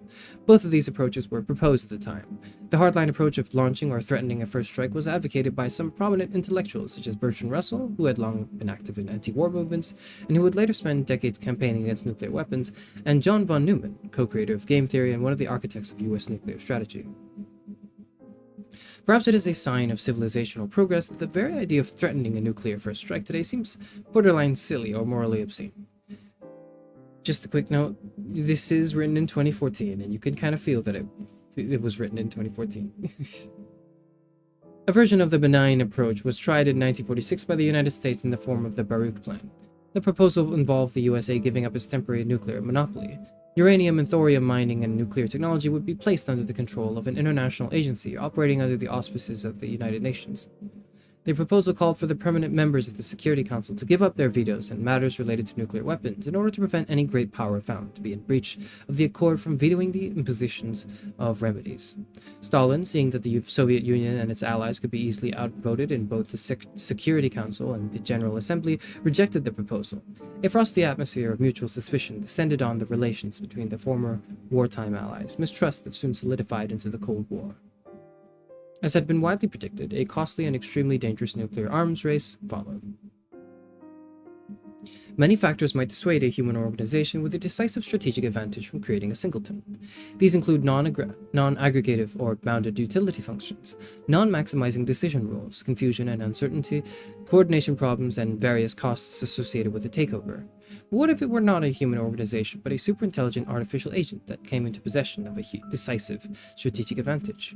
Would the aforementioned factors be equally effective at inhibiting an AI from attempting to seize power? Let us briefly run through the list of factors and consider how they might apply in this case. Human individuals and human organizations typically have preferences over resources that are not well represented by an unbounded aggregative utility function. A human will typically not wager all of her capital for a 50-50 chance of doubling it. A state will typically not risk all of its territory for a 10% chance of a tenfold expansion. For individuals and governments, there are diminishing returns to most resources. The same need not hold for AIs. We will return to the problem of AI motivation in subsequent chapters. An AI might therefore be more likely to pursue a risky course of action that has some chance of giving it control of the world. Humans and human-run organizations may also operate with decisive processes that do not seek to maximize expected utility. For example, they may allow for fundamental risk aversion or satisficing decision rules that focus on meeting adequacy thresholds, or deontological side constraints that prescribe certain kinds of action regardless of how desirable their consequences. Human decision makers often seem to be acting out an identity or a social role rather than seeking to maximize the achievement of some particular objective. Again, this need not apply to artificial agents. Bounded utility functions, risk aversion, and non-maximizing decision rules may combine synergistically with strategic confusion and uncertainty. Revolutions, even when they succeed in overthrowing the existing order, often fail to produce the outcome that their instigators had promised. This tends to stay in the hand of a human agent if the contemplated action is irreversible, norm-breaking, and lacking precedent. A superintelligence might perceive the situation more clearly and therefore face less strategic confusion and uncertainty about the outcome should it attempt to use its apparent decisive strategic advantage to consolidate its dominant position. Another major factor that can inhibit groups from exploiting a potentially decisive strategic advantage is the problem of internal coordination.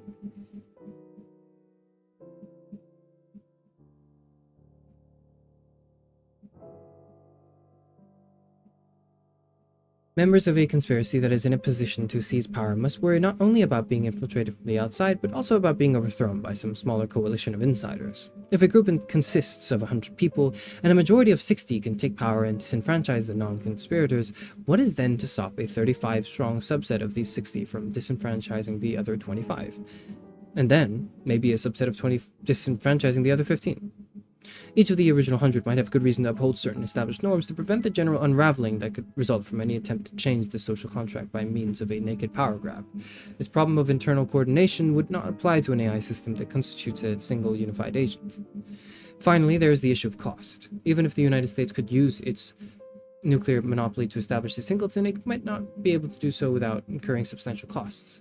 In the case of a negotiated agreement to place nuclear weapons under control of a reformed and strengthened United Nations, these costs might have been relatively small, but the costs, moral, economic, political, and human, of actually attempting world conquest through the waging of nuclear war would have been almost unthinkably large, even during the period of nuclear monopoly. With sufficient technological superiority, however, these costs would be far smaller. Consider, for example, a scenario in which one nation had such a vast technological lead that it could safely disarm all other nations at the press of a button, without anybody dying or being injured. And with almost no damage to infrastructure or to the environment. With such almost magical technological superiority, a first strike would be a lot more tempting, or consider even an even greater level of technological superiority, which might enable the frontrunner to cause other nations to voluntarily lay down their arms, not by threatening them with destruction, but simply by persuading a great majority of their populations by means of an extremely effectively designed advertising and propaganda campaign extolling the virtues of global unity. If this were done with the intention to benefit everybody, for instance by replacing national rivalries and arms races with a fair, representative, and effective world government, it is not clear that there would be even a cogent moral objection to the leveraging of a temporary strategic advantage into a permanent singleton. Various considerations thus point to an increased likelihood that a future superpower with superintelligence that obtained a sufficiently large strategic advantage would actually use it to form a singleton. The desirability of such an outcome depends, of course, on the nature of the singleton that would be created and also on what the future of intelligent life would look like in an alternative multipolar scenarios. We will revisit these questions in later chapters, but first, let us take a closer look at why and how a superintelligence would be powerful and effective at achieving outcomes in the world.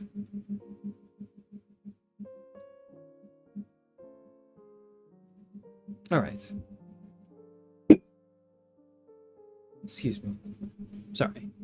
That's my chair. That was chapter 3, 4, and 5 of Bostrom's Superintelligence. We'll continue this next week, I think.